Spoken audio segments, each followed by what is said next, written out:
Today crafters, today mga kausok, ngayong araw gagamitin natin ang ating Bincho Grill 24 para gumawa ng kebab, langostinos, and steak cubes. Alright? So samahan nyo kami, smoke on!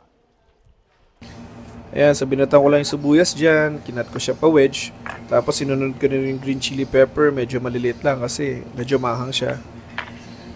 Pero dito yung kamatis, pa-wedge lang din kasi ilalagay natin siya sa kebab. Yung ginamit ko na chicken dito, yung chicken breast, kasi madali siyang iwalay sa buto. At the same time, pag nilagay natin siya sa skewer, as in boneless siya, no? So yan, pinag-alternate ko lang yung lagay.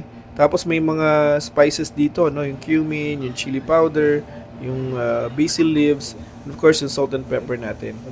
Then after ko siyang matapos, kinumulan ko naman tong steak natin, ribeye steak, no? Galing to kay Well Meats. Yan, itong ribeye na to is USDA choice. Yan, so naka-vacuum pack siya individually. So iniwa ko siya sa taas para hindi masyadong madumi. Tumulo yung mga juice niya, yung moisture niya. Yan. Pagtanggal ko sa kanya, syempre dadap mo muna siya, patutuyuin mo muna siya ng paper towel.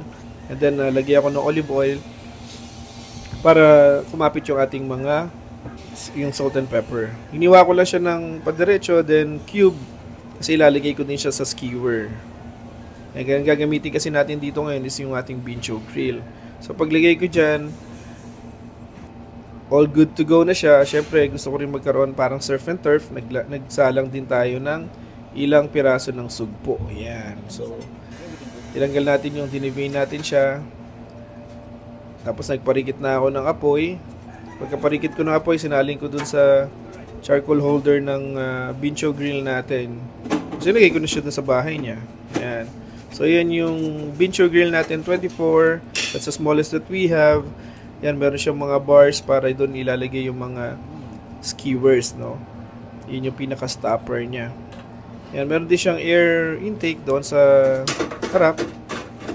As you can see, makikita nyo yung baga na lalaglag. And yung airflow niya is maganda kaya hindi nawawala yung apoy. Yan. So, sinalang natin yung ating mga kakainin. Yan ang masarap dyan. Langostinos, no? Yung shrimp natin. And then, yung ating ribeye.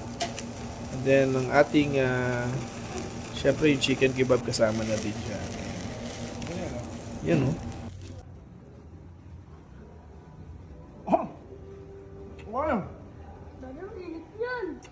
Ayan, pagkayari po niyan, gone in seconds. Maraming salamat po sa panonood. Once again, yan po ating Bincho Grill. Hanggang sa muli, smoke on!